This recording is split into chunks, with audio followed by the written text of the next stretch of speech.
tayo. Sinambakan ako ni Madam na ulam mo. Yung request kong gulay.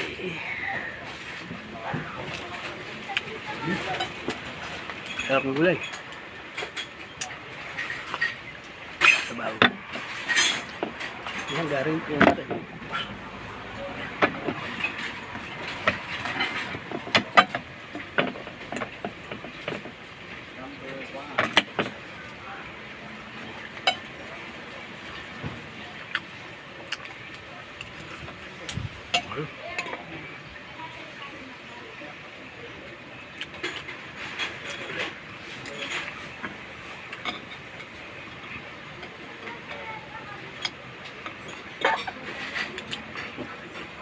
Palito ko dito itong gulay. Sarap.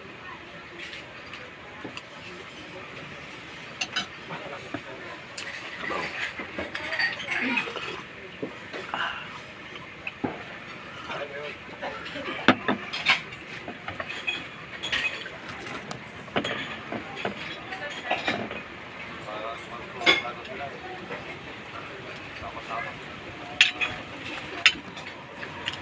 Kuya, Wow!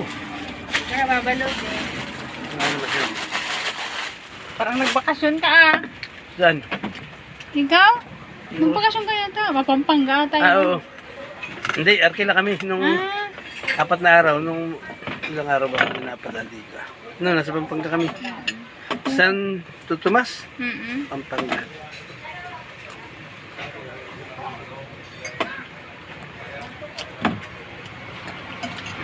Umalis na kapatid mo, ma'am. Umalis na po. Babalik na po sila ng summer. Wala kasing kasama yung nanay ko doon. Silang dalawa lang sa bahay. Kaya yung aking bayaw at saka yung kapatid ko, yung asawa niya, yung teacher, nandito nung ng isang araw. Silang Ano, arkilado lahat yung tumigil kagabi? Hindi ko po alam kuya eh. Ang dami. Ang dami. Parang oo yata. Punong-puno yan eh. Si Busing Journal natin yan. Nandito po. Yun ang nasa gitna eh. Ano na yun eh, madaling araw na. Parang ay, wala una ata yun. Alas 2. Marami pang pasero? Wala na. Pati naman, kaya lang, walang Raymond. Isa na. Ay, dito lahat ang takbo nila sa ano.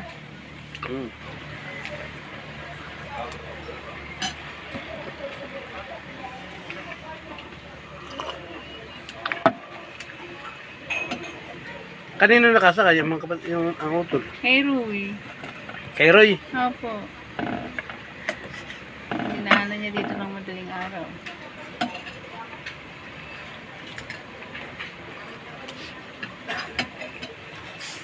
Nung maga, doon naman ako nakadal sa kabila at may doon akong 4 na Teresa. Tagi napakamaras ko naman. Ay layo. Ingat kami doon. Sabi hindi mo pwedeng tanggihan it. Baka ireklamo ka.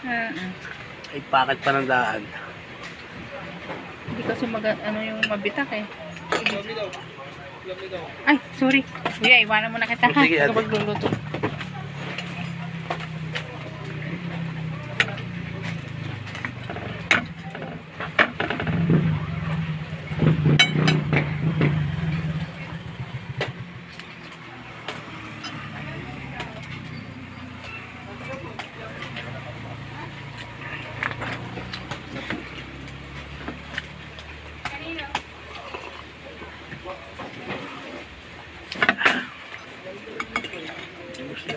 Sa gulay, sarap ng gulay.